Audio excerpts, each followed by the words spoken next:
भाई मैं इस हफ्ते कोई वीडियो नहीं बनाने वाला हूँ, बस बहुत हो गई है। मेरा वांडाविजन के एपिसोड 6 को देखने के बाद कुछ ऐसे ही रिएक्शन था भाई। मुझे कुछ समझ में नहीं आ रहा था कि इस एपिसोड के अंदर क्या हुआ है। हमने सोचा था कि हमारे सवालों के जवाब हमें मिलेंगे, लेकिन यहाँ तो हमारे सामने और भी बड़े बड़े सवाल आके खड़े हो गए हैं। इस एपिसोड के अंदर हमने ऐसी बहुत सी चीज़ें देखी हैं जिसको हमने एक्सपेक्ट किया भी था, लेकिन कुछ चीज़ें बिल्कुल ऐसी देखी हैं हमने जिनको एक्सपेक्ट नहीं किया होता। पीटरो के हवाले से काफ़ी ज़्यादा सवाल मिले हैं। विजन के हवाले से हमने देखा कि वो उसको इस रियलिटी बैरियर के बारे में पता चल चुका है। सो guys, this is speed tiger और आज की इस वीडियो में मैं आप लोग के साथ करूंगा वांडाविजन एपिसोड 6 का ब्रेकडाउन। तो चलिए इस वीडियो को स्टार्ट करते हैं।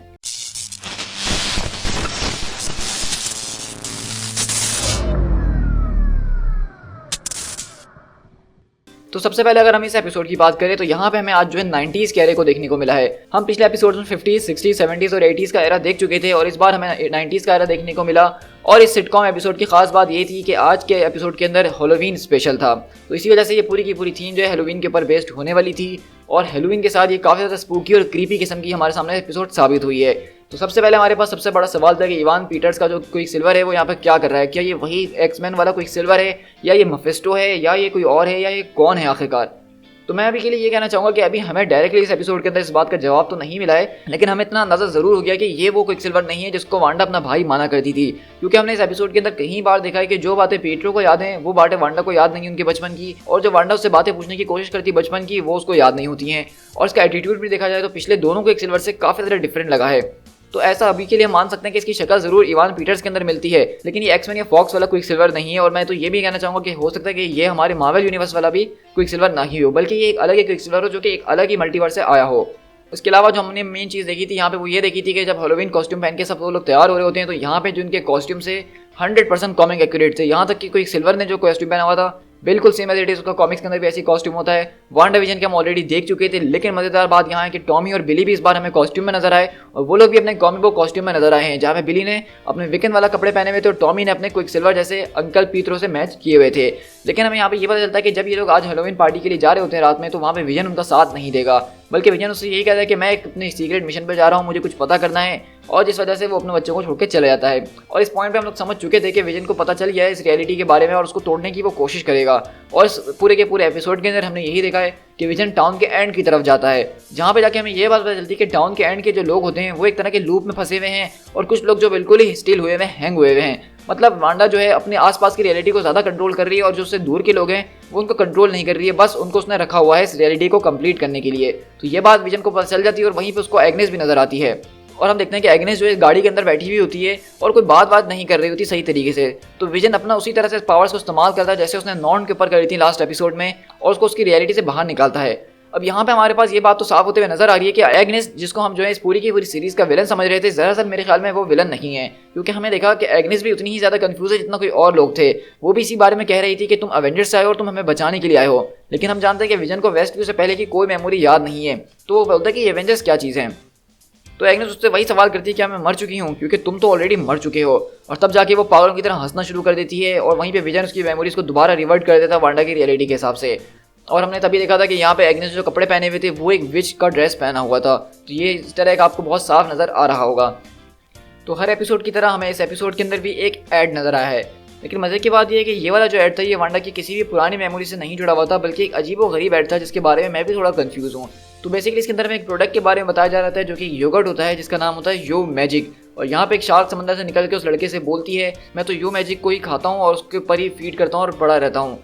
तो हमें शायद यहाँ पे इस बात का हिंट दिया जा रहा था कि ये जो शार्क है दरअसल इस पूरी की पूरी सीरीज का विलन है, और यो मैजिक का मतलब है कि योर मैजिक। और वांडा जो मैजिक इस्तेमाल कर रही है उसके जरिए जो पावर्स निकल रही हैं वो मॉन्स्टर जो है या मेफिस्टो है वो उसी के ऊपर फीड कर रहा है। तो ये हमें हो सकता है कि इसके अंदर रेफरेंस दिया जा रहा था, या फिर स्पीड और विकेन को क्रिएशन करने के अंदर जो पावर इस्तेमाल हुई है उसके ऊपर वो मॉन्स्टर भी फीड कर रहा है, और इसलिए यो मैजिक। इसके अलावा हमने दूसरी जो चीज़ देखी सॉर्ड के हैंड पे वो ये देखी कि सॉर्ड के कमांडर हेवर्ड जो हैं उन्होंने इस बात का फैसला कर लिया कि वो वांडा से जंग करेंगे, जबकि captain Monica Rambo, Darcy Lewis और FBI एजेंट जिमी वू जो हैं इसके खिलाफ जाना चाह रहे हैं। तो इसलिए हमने देखा कि डायरेक्टर और कैप्टन रैम्बो के बीच में एक अच्छी खासी बहस हो जाती है, जिसके बाद वो जो है इन तीनों को बेस से निकालने का ऑर्डर दे देते हैं। लेकिन वहीं पर हमने देखा कि जिमी वू और कैप्टन रैम्बो ने जो है बहुत ज़बरदस्त तरीके से उन एजेंट्स को ठिकाने लगाया और उनके बेस के अंदर घुस के कुछ हैकिंग वगैरह करना शुरू करी, जो कि डार्सी लुइस का काम था। और उसने इस बात का हमें पता लगा के बताया कि क्योंकि मोनिका रैम्बो 2 बार उस बैरियर के आर पार जा चुकी है, तो उसकी वजह से उसकी बॉडी जो है सेलुलर लेवल के ऊपर चेंज हो रही है। तो इसका मतलब साफ साफ ये है कि मोनिका रैम्बो को बहुत जल्द जो अपनी पावर्स मिलने वाली हैं, जैसे कॉमिक्स में हुआ करती थी। इस बात का अंदाजा मैंने पहले ही लगा लिया था कि ये एक वजह हो सकती है उसकी पावर्स मिलने की। और हमें जब अब डार्सी लोइस ने ये बताया कि उसकी बॉडी के अंदर सेलुलर लेवल पे चेंजेस आ रही हैं और वो चेंजेस किस तरह की होंगी कोई नहीं जानता, तो ये बात साफ हो जाती है कि मोनिका रैम्बो को जो पावर्स मिलेंगी वो इसी नतीजे में मिलेंगी। और इसी बैरियर के अंदर घुसने से पावर मिलने के ऊपर मैं आपके साथ आगे भी चल के बातें करता हूँ। लेकिन हमने यहाँ वहीं पे देखा कि विजन जो है उस बैरियर के पास आ जाता है और उस बैरियर को ब्रेक थ्रू करके बाहर आने की पूरी कोशिश कर रहा होता है। लेकिन हम देखते हैं कि जितना ज़्यादा वो वांडा की रियलिटी से बाहर खींचने की कोशिश कर रहा होता है उतना ही ज़्यादा जो है उस अपने आप को मार रहा होता है। मतलब हम देखते हैं कि उसका वाइब्रेनियम जो है वो चीरना शुरू हो जाता है, फटना शुरू हो जाता है और वो अपनी उसी कंडीशन मारने लगता है बेसिकली जिस वक्त वांडा उसको यहाँ से लेकर गई थी। क्योंकि हमने देखा था कि सॉर्ड के लोग जो है उसके ऊपर एक्सपेरिमेंट्स वगैरह कर रहे थे तो उसकी बॉडी को चीर फाड़ दिया था उन लोगों ने। तो ये उसी कंडीशन में आ रही होती है बॉडी जिस कंडीशन में वांडा उसको लेकर गई थी इस रियलिटी में घुसने से पहले। हमने देखा था कि डार्सी लोइस का कैरेक्टर उसको वहाँ पे रोकने के लिए आ रही होती है, उसको बचाने के लिए विजन को, क्योंकि ये सीन देखना बहुत ज़्यादा हार्ट ब्रेकिंग था और हम फैंस के लिए भी। तो वहीं पे जब डार्सी रोकने के लिए आ रही होती है तो सारे के सारे सॉर्ड एजेंट उसको पकड़ के वहाँ पे कैद कर लेते हैं। लेकिन शॉकिंगली यहाँ पे दूसरी तरफ हमने ये देखा कि यहाँ पे उस रियलिटी के अंदर बिली जो होता है उसकी पावर्स जागना शुरू होती हैं। वो विजन को चिल्लाते हुए सुनता है कि उसके ऊपर कोई मुसीबत आई हुई है और हम देखते हैं कि वो वहाँ पे फर्स्ट टाइम अपनी पावर्स का इस्तेमाल करता है और अपने भाई टॉमी जिसके पास स्पीड की पावर होती है उसको रोक देता है एक ही हाथ के इशारे पे। और हम यहाँ पे देख रहे हैं कि उसकी पावर्स जो है वो ब्लू कलर की हैं जबकि वांडा की रेड कलर की हैं। और विकन की पावर सेम इसी तरह कॉमिक्स के अंदर भी नजर आती हैं हमें, जहाँ पे वो वांडा की तरह ही अपना मैजिक और टेलीकिनेसिस वगैरह इस्तेमाल करता है। और इसी तरह हम देखते हैं कि बिली और टॉमी सीधा वांडा के पास पहुंचते हैं और बताने की कोशिश कर रहे होते हैं कि ये हो रहा है। तो वहीं पे वांडा को पता चल जाता है कि सॉर्ड के लोग शायद जो है विजन को हार्म पहुंचाने की कोशिश कर रहे हैं। तो वहीं पे वो अपना जबरदस्त किस्म से मैजिक इस्तेमाल करती है और सारी की सारी रियलिटी को वहीं पर रोक देती है। इसको देख के मुझे पूरी जो है प्रोफेसर चार्ल्स एक्सेवियर वाली फीलिंग्स आ रही थी जब अपने माइंड का इस्तेमाल करके आसपास के सारे लोगों को हैंग कर दिया करते थे एक्समैन मूवीज के अंदर। लेकिन हमने यहाँ पे ये देखा कि ये कोई सिल्वर इसको मजाक में बोल रहा होता है कि तुम्हारे हस्बैंड को और हो भी कह सकता है, क्योंकि एक मरे हुए आदमी को 2 बार तो कोई मार नहीं सकता है। लेकिन ये बात सुन के वांडा की बहुत बुरी तरीके से हट जाती है और वो क्विक सिल्वर को काफी दूर जाके फेंकती है। तो इससे बात ये साफ है कि आगे के एपिसोड में अब क्विक सिल्वर और वांडा के बीच किसी किस्म की फाइट तो जरूर हमें देखने को मिलेगी। लेकिन हम देखते हैं कि यहाँ पे वांडा को समझ में नहीं आ रहा था कि वो क्या करे और क्या ना करे और सॉर्ड के एजेंट को किस तरह से रोके। मतलब उसने अपना जो रियलिटी बैरियर बनाया हुआ होता है उसने उसी को फुल एक्सपेंड कर दिया होता है और उसके साथ साथ वो सारे के सारे सॉर्ड एजेंट्स को, सॉर्ड के कैंप को और अच्छे खासे पूरे के पूरे वेस्ट व्यू को अपनी उस रियलिटी बैरियर के अंदर ले जाती है।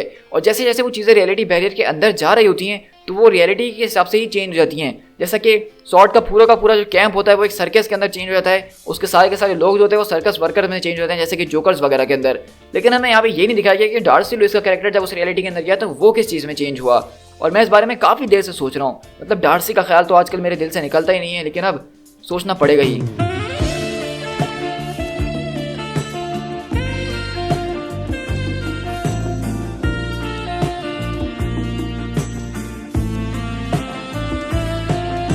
लेकिन हम जहाँ सोच रहे थे कि इस एपिसोड के बाद हमें दिखाया जाएगा कि अब आगे क्या होने वाला है, तभी जाके वार्नर ने इस रियलिटी बबल को एक्सपेंड करा और वहाँ पे एपिसोड खत्म। मतलब यार ये क्या, ये कौन सा तरीका, ये तुम लोगों ने कहाँ से सीखा इस तरह से लोगों को लटकाने का यार, ऐसे थोड़ी ना होता है कोई।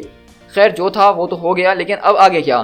तो अभी हमारे सामने बहुत ज़्यादा सवाल आ जाते हैं और वो ये हैं कि पीटरो का आखिरकार चक्कर क्या है। ये आखिरकार पीटरो कौन सा पीटरो है जिसको वांडा तक समझ नहीं पा रही और वांडा भी उसके ऊपर ऑब्जेक्शन कर रही है। वांडा की बातों से ऐसा लगता है कि इसने रियलिटी नहीं बनाई है, उसको ये रियलिटी बनी बनाई मिली है, किसी ने उसको इस रियलिटी में डाल दिया है। लेकिन जिस तरह से वांडा इस रियलिटी को चला रही है, जिस तरह से उसने इसको एक्सपेंड करा है एपिसोड के एंड में, तो इससे तो ये बात साफ है कि ये रियलिटी वांडा की ही बनाई हुई है, वरना वो इतने ज़बरदस्त तरीके से इसको एक्सपेंड कैसे कर पाती। अब जैसे कि मैंने आपको पहले जिक्र करा था मोनिका रैम्बो के हवाले से कि जब वो उस बैरियर के आर पार गई है 2 बार तो उसकी वजह से उसकी बॉडी के अंदर चेंजेस आ रही हैं जो कि मोस्ट प्रोबेबली उसकी पावर्स का सोर्स बनेंगी। तो अब जैसा कि सारे के सारे लोग इस रियलिटी बैरियर के एक्सटेंड होने के बाद उसके अंदर आ गए हैं तो ये भी उस बैरियर के आर पार गए हैं। तो कहीं मार्वल सिनेमैटिक यूनिवर्स के अंदर म्यूटेंट को लाने के पीछे यही तो वजह नहीं है कि जब वांडा जो है इस पूरी की पूरी अर्थ के ऊपर अपने इस बैरियर को एक्सपेंड कर देगी, जो कि मुझे लग रहा है बहुत जल्द आगे के एपिसोड में होने वाला है, और जब वो बैरियर खत्म होगा या जब ये सॉर्ट आउट होगा सारा मामला तो उन लोगों के पास पावर्स आ जाएंगी और वही पावर्स कहलाएंगी म्यूटेंट जीन। तो इस तरह हो सकता है कि मार्वल वाले जो है म्यूटेंट्स को मार्वल सिनेमैटिक यूनिवर्स में लाने के बारे में सोच रहे हों। इसी के साथ हमारे पास टॉमी और बिली के कैरेक्टर से भी काफ़ी सवालात हैं। हमने टॉमी को तो देखा कि कितनी ज़बरदस्त तरीके से वो अपनी सुपर स्पीड इस्तेमाल कर रहा है जो कि सेम पीटरो जैसी है, लेकिन विकन की जो पावर्स हैं वो कुछ ज़्यादा ही लग रही हैं। मतलब वो बहुत दूर से सुन पा रहा था, अपने फादर को फील कर पा रहा था, और जिस तरह उसने एक हाथ के इशारे पर टॉमी को रोक दिया तो मुझे फुल ओपी वाली फीलिंग्स आने लग गई। और मैं ये भी चाहता हूँ कि ये दोनों के दोनों कैरेक्टर जो हैं, चाहे इस एपिसोड का सीरीज़ का एंड कुछ भी हो, लेकिन ये दोनों हमारी मेन यूनिवर्स में ज़रूर आने चाहिए। इस तरह के छोटे बच्चों को इतनी ज़्यादा ज़बरदस्त पावर्स के साथ देखना वो बहुत ही औसम नज़र आएगा। सो गाइस आई होप कि मैंने इस एपिसोड के अंदर जितनी चीज़ें थी सब आपके साथ कवर करके आपके साथ शेयर करी हैं। कुछ हमने फैन थ्योरीज भी इसके अंदर डिस्कस करी हैं, कुछ हमने पॉसिबिलिटीज़ भी डिस्कस करी हैं। तो आप मुझे कमेंट में बताइएगा कि आपको ये एपिसोड कैसा लगा है और आप अगले एपिसोड के लिए क्या चीज़ एक्सपेक्ट कर रहे हैं। खैर अगर आप चैनल पर नए हैं और अभी तक चैनल को सब्सक्राइब नहीं किया है तो इंतजार किस बात का है। मेरे चैनल को फोन से सब्सक्राइब कीजिए और इस तरह के ऑसम कंटेंट मेरे चैनल पर एंजॉय करते रहिए। So guys this is speed tiger, मिलते हैं किसी और वीडियो के साथ। Till then thank you so much.